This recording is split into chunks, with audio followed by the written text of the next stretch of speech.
El texto literal dice que lo que Jesús enseñó es que existe una forma de creer y que esa forma de creer debe tener una correcta interpretación de la Escritura, como lo dijo Jesús. El que cree en mí, como dice la Escritura, de su interior correrán ríos de agua viva. Qué bonito eso, ¿verdad? Pero también en Juan 5 vuelve a asegurar y nos invita, dice, escudriñad las Escrituras, porque ellas son las que dan el testimonio de mí, y a vosotros les parece que en ella ustedes encontrarán la vida eterna. Entonces, la primera vez nos dice que debemos creer como dice la Escritura. Dos, que debemos escudriñarla, que es prácticamente ir al asunto, a leer entre líneas el verdadero contexto. Pablo le recomienda a Timoteo y le dice que debe ser un hombre que traza bien la palabra de verdad. Y le dice que tenga mucho cuidado sobre lo que enseña, porque si lo hace de la manera correcta, te salvarás a ti mismo y a todos aquellos que te oyen. Y los de Berea verificaban la escritura para ver si lo que el apóstol Pablo y Bernabé enseñaban era verdad, porque es un asunto de eternidad. Es como cuando vamos a firmar contratos de compras de carros o que a veces no leemos la letra pequeña y después nos descubrimos sorprendidos por un lío. Y eso es muy importante que lo tengamos en cuenta, que estamos estudiando las escrituras de una manera poderosa. Hay veces que no lo entendemos y necesitamos ayuda. No porque alguien sea más inteligente que otro, sino porque cada uno va aprendiendo en su orden, cada uno va aprendiendo. Por ejemplo, Apolos dice que era un varón elocuente, era poderoso en la palabra, era un orador. Eh, Su nacionalidad le permitía toda esa elocuencia, pero no tenía el nivel de información que tenían Priscila y Aquila, y ellos le enseñan el Evangelio de Jesús más exactamente, frase que nos inspiró y que tenemos como eslogan de esta comunidad.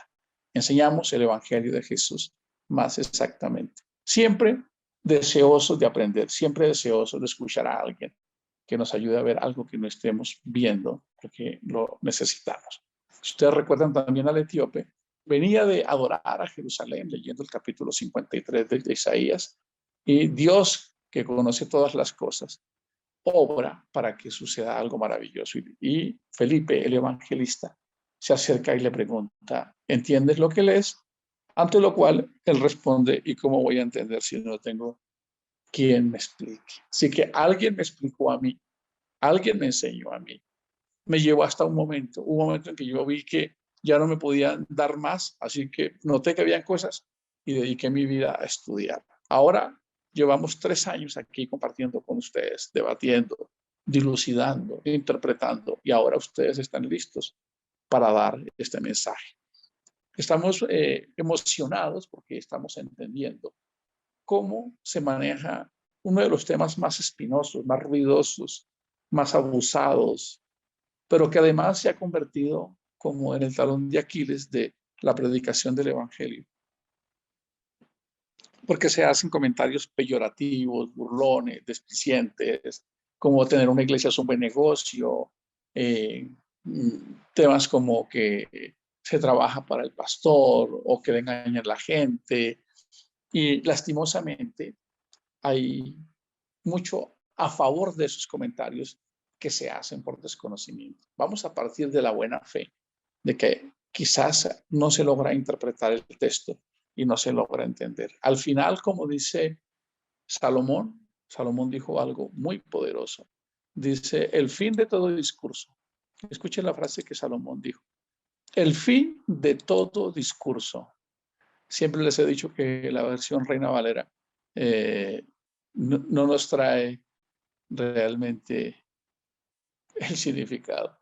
Dice, el fin de todo discurso, lo que está diciendo es el resumen de la vida, el sumo, lo que realmente hace que la vida tenga sentido, es honrar a Dios y guardar sus mandamientos, que es temer a Dios, referencial. Y concluye algo maravilloso, y es porque Dios sacará a la luz toda obra que hayamos hecho los hombres, sea buena o sea mala. Así que pido a Dios que cada día pueda, como dijo el salmista, enderezar mis pasos, porque todos andamos a veces trastabillando ahí. Como lo hemos dicho, la mejor forma de saber qué tan torcida es una línea es colocándola justo al lado de una derecha. Mi vida tiene una línea, un rumbo, y cuando la coloco al lado de la palabra, me descubro que estoy como el salmista David. Endereza mis pasos, por favor. Y cuando asumimos este reto, nos vamos cada día enamorando de su palabra. Todos, ningún ser humano puede mirar a otro como si él tuviera una condición peor, o nosotros mismos creernos, como dice el apóstol Pablo. Nadie tenga más alto concepto de sí mismo del que deba tener. Y Filipenses lo reza muy bien. Más bien, traten a su prójimo como si fueran mejores que ustedes, superiores, dice la versión. Entonces, hemos concluido una etapa que correspondía al modelo financiero con el que Dios administró su teocracia para el pueblo de Israel, con la carga impositiva, con las ofrendas, con las primicias, ¿verdad? Es importante que aclaremos que no es que estamos diciendo que se debe hacer así. Por favor, si se percibió así, el objetivo es simplemente desde una perspectiva académica, investigativa, de análisis, entender cómo operaba el diezmo desde la perspectiva del pueblo judío como una teocracia, donde Dios operaba como un rey o presidente y se encargaba de bendecirlos, y las bendiciones del pueblo de Israel todas tenían que ver con todas tenían que ver con las bendiciones materiales, lo cual ya ustedes saben que para hoy no opera de la misma manera. Entonces, vamos a hacer ese recuento hoy para que lo tengamos claro y no caigamos en el error de hacer una mala interpretación. Es maravilloso porque la escritura siempre nos ha dejado la opción de que la podamos entender. Pero quiero que hagamos un repaso muy importante a los modelos de aprendizaje para poder hacer una correcta interpretación de los textos. Es siempre verificar quién escribió el libro, quién se lo escribió, cuál es el objetivo por el que escribió ese libro y el contexto cultural en el que se escribió. Eso nos va a permitir interpretar siempre de una manera correcta. Es como una interpretación inteligente, que significa leer, saber leer entre líneas el verdadero mensaje que se oculta dentro de un escrito, ¿verdad? Dos, segunda regla importante para saber cuándo es un mandamiento, específicamente para este caso en cuanto a las ofrendas, o la ley, como el diezmo, si era un mandamiento, para diferenciarlo, si era una alusión o un comentario.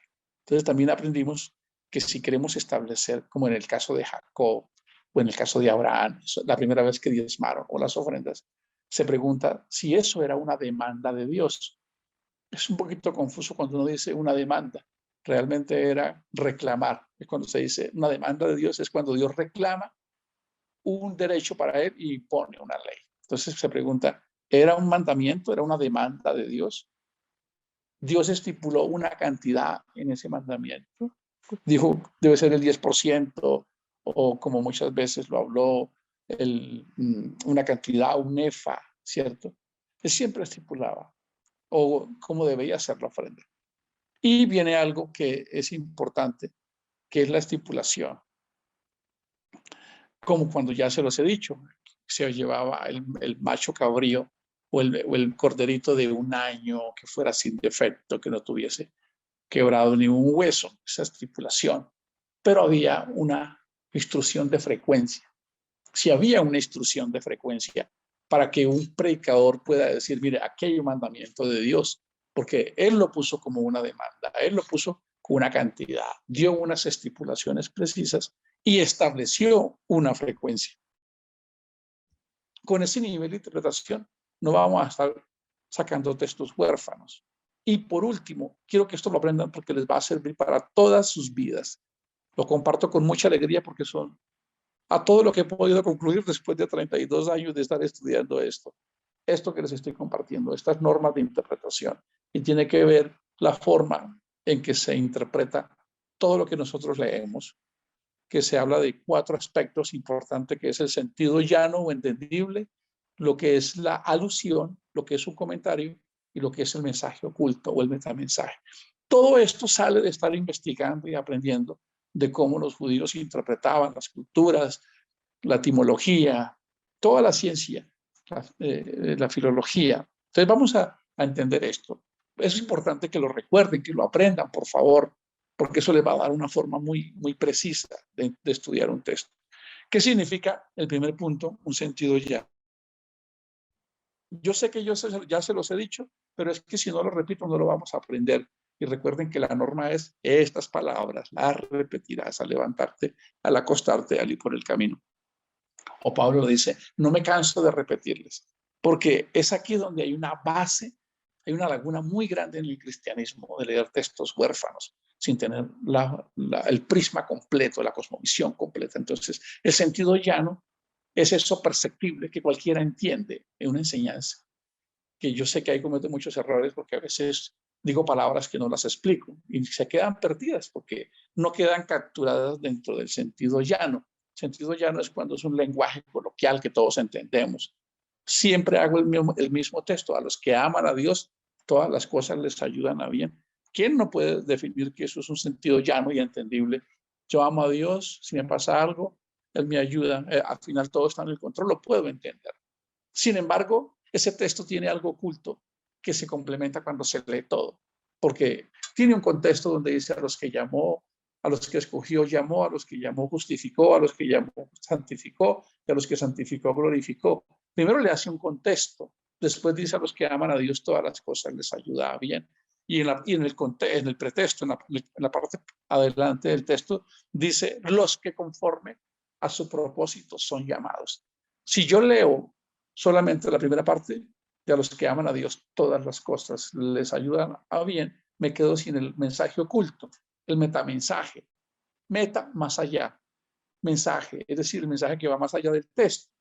Eso debe entenderlo alguien que quiera interpretar la escritura. El sentido llano, el básico y el mensaje oculto o ese mensaje, ese metamensaje que está escondido, que solo lo vamos a entender cuando hacemos aplicamos esos términos de la exégesis y de la hermenéutica. Palabras todas complicadas que quieren decir lo que significa un texto desde la parte cultural, desde el contexto y del texto. Y viene lo que significa la alusión y el comentario, que es tan importante. Recuerden que la escritura es una narrativa, es historia, están escribiendo hechos y muchos de esos hechos, como el primer libro después de Juan es Hechos o Actos. Eso es una narrativa. Ahí empiezan a contar Lucas, que es el escritor, uno de los mejores cronistas, comprobado por la alta academia, se llama Lucas. Él escribe a un señor llamado Teófilo. Dice en el primer tratado, oh Teófilo, te escribí sobre las cosas que Jesús empezó a hacer y enseñar, que es un principio de coherencia impresionante de Jesús. Primero hace para hacer ejemplo y después enseñar. Pero si ustedes lo narran, es una narrativa. Perdónenme, si ustedes se concentran en el texto, en el primer tratado, primero el Evangelio de Lucas, te escribí sobre las cosas que Jesús empezó a hacer y a enseñar, desde el día que fue bautizado hasta que fue recibido arriba en gloria, dando mandamientos por el Espíritu Santo. Eso es una narrativa. Ahí no vamos a encontrar un mandamiento explícito, que es lo que hemos visto acá. ¿Cómo sabemos si es un mandamiento? Pues porque va a ser explícito. Entonces, ¿qué es una alusión y qué es un comentario? Esto es muy importante, amados, porque la iglesia no sabe esto y por eso están leyendo textos y sin tener la profundidad. Entonces, ¿qué es el comentario?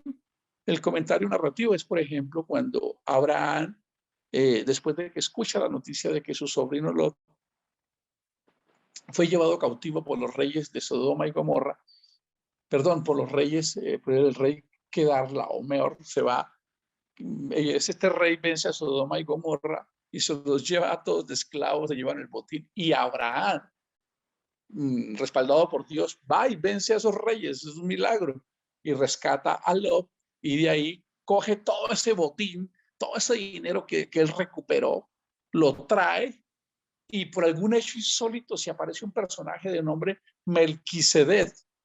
Qué extraño, es una persona de la que se habla muy poco, pero que realmente es una cristofanía, que es un sinónimo a una teofanía. Teos siempre va a ser Dios, y fanía, algo, manifestación visible. Así que, así como el ángel de Jehová era una teofanía, una cristofanía es una manifestación previa de Cristo, porque era sacerdote del Dios Altísimo, sin principios, sin días, sin padre y sin genealogía.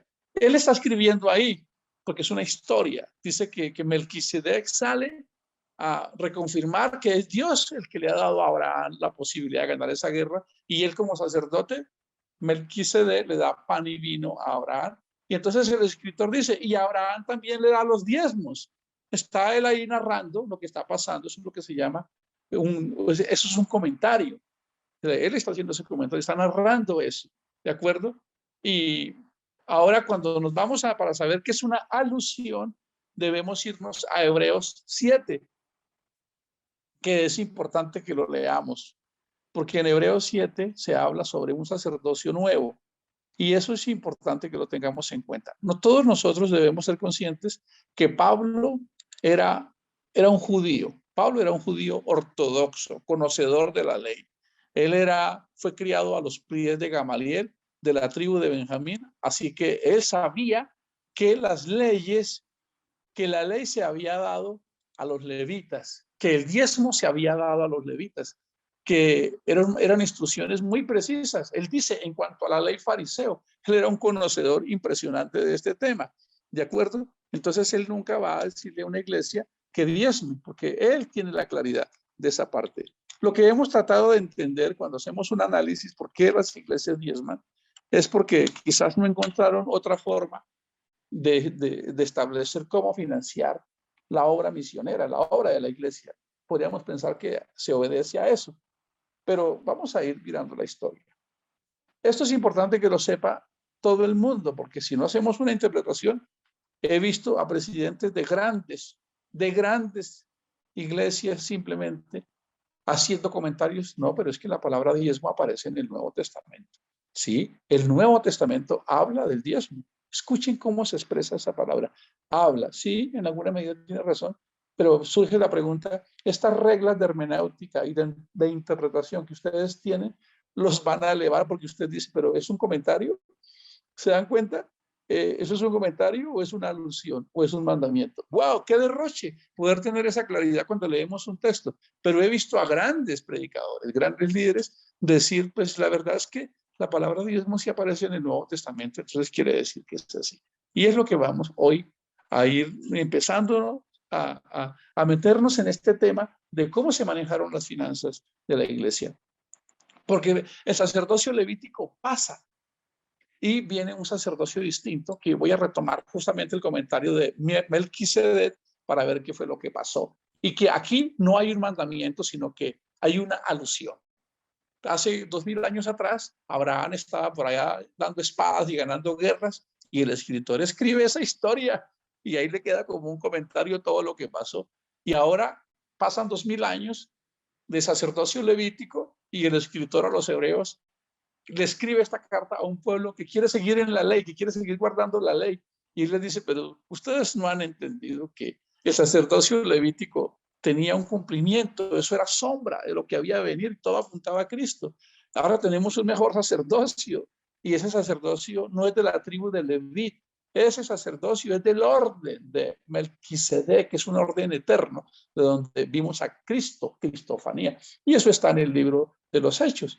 Entonces el predicador ingenuamente puede decir, ¿sí ve que en Hebreos 7 sí habla del diezmo? Sí, si me lo dice así, tiene razón, habla, pero no lo estipula como un mandato, no lo estipula con una cantidad, no lo estipula con una frecuencia, y mucho menos a que se pueda repetir. Miren lo importante de esto, déjenme leerlo.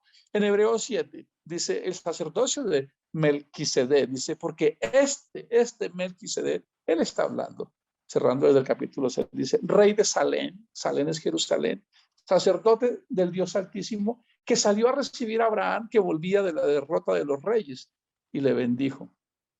No colocaron el nombre del rey porque tan complicado que es ese nombre, ni para colocárselo a un nieto. Dice, a quien sí mismo dio Abraham los diezmos. Escuchen esto con mucha atención. ¿Cómo es lo bonito de saber lo que es una noción de una narrativa, de una historia que se comentó en su momento? Él está contando simplemente a quien asimismo dio Abraham los diezmos de todo, cuyo nombre significa primeramente rey de justicia y también rey de Salem. Esto es rey de paz, sin padre, sin madre, sin genealogía, que ni tiene principio de días ni fin de vida, sino hecho semejante al Hijo de Dios, permanece para siempre, permanece sacerdote para siempre. Aquí hay algo que se debe interpretar, y es que como alguien que está en este planeta no tiene padre, no tiene madre y no tiene principio de días. Es porque el mismo término Hijo de Dios es una alegoría para que podamos entender cómo la eternidad se mete en el tiempo. Pero ya ustedes saben que en la eternidad no existe ni un padre, ni un hijo, ni un espíritu, porque el ser humano solo puede hablar del Dios eterno en relación con los elementos de esta creación. No estamos habilitados, como dice el salmista David, es un conocimiento demasiado elevado para mí, no lo puedo entender. Miren esta historia tan bonita, miren esta alusión. Él está trayendo lo que pasó allá para podernos enseñar que ahora tenemos un mejor sacerdocio. Dice, considerad pues cuán grande era este a quien aún Abraham, el patriarca, dio diezmo del botín. Miren lo que está diciendo, porque como se quieren ir por la tribu de Leví, él les está diciendo, antes de Leví era Abraham, y la promesa no se la dieron a Leví, la promesa se la dieron fue a Abraham. ¿Y qué tan grande era Abraham? Que este Melquisedec viene y le da pan y vino, y ahora Abraham le ofrenda esos diezmos. Dice así, ciertamente que los de entre los hijos de Leví reciben el sacerdocio. Tienen, escuchen, los de Leví tienen el mandamiento de tomar del pueblo los diezmos según la ley. Wow, miren esto, según la ley.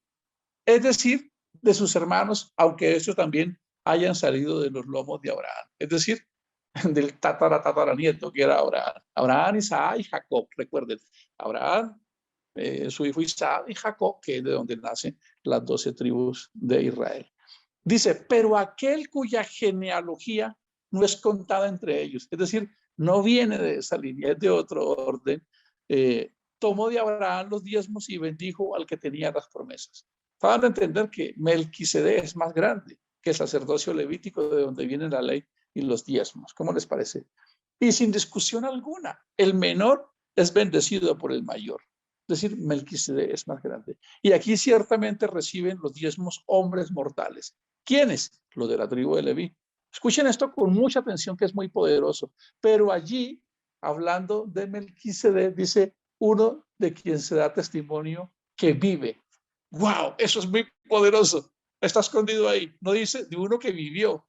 Que Melquisedec tal vez murió, no sabemos nada de él. Solo se menciona 2 veces. Pero este texto lo que está diciendo es que ese Melquisedec, que era una cristofanía, aún sigue viviendo 2000 años cuando se escribió este libro. Esto es fascinante poderlo entender, ¿verdad? Dice, se da testimonio de que todavía vive.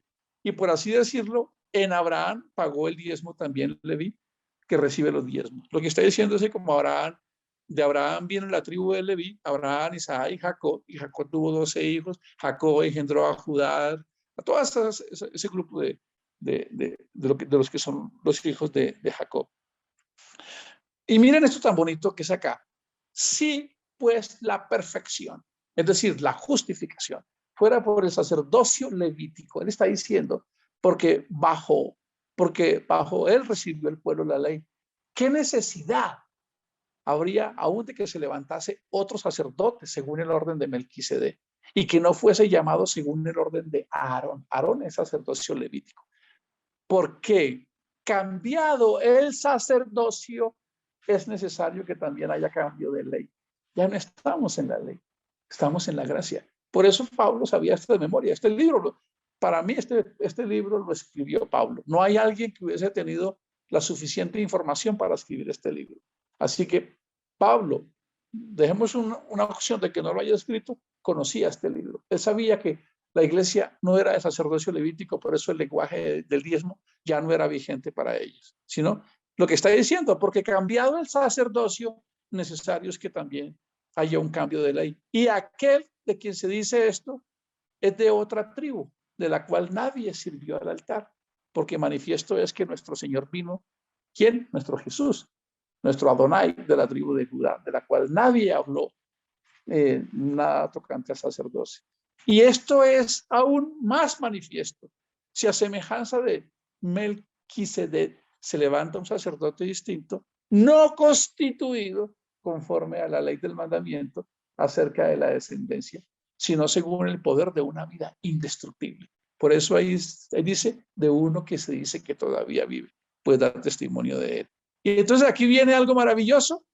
Por tanto, Jesús es hecho mejor, fiador de un mejor pacto. Ahora estamos en un mejor pacto, sobre mejores promesas del amor, donde la generosidad nos debe ayudar a que no haya necesitado. Si la teocracia se preocupaba por eso, ahora más. Solo que desafortunadamente, por todo lo que se ha hecho mal, nos hemos vuelto desconfiados, ávaros, lo que sea, porque cada uno está luchando por lo suyo y nos olvidamos de estos mandamientos. Con esto lo que quiere decir es que la ley dice que los que están bajo la ley están bajo maldición, como lo dice Gálatas 3. Por favor, léalo.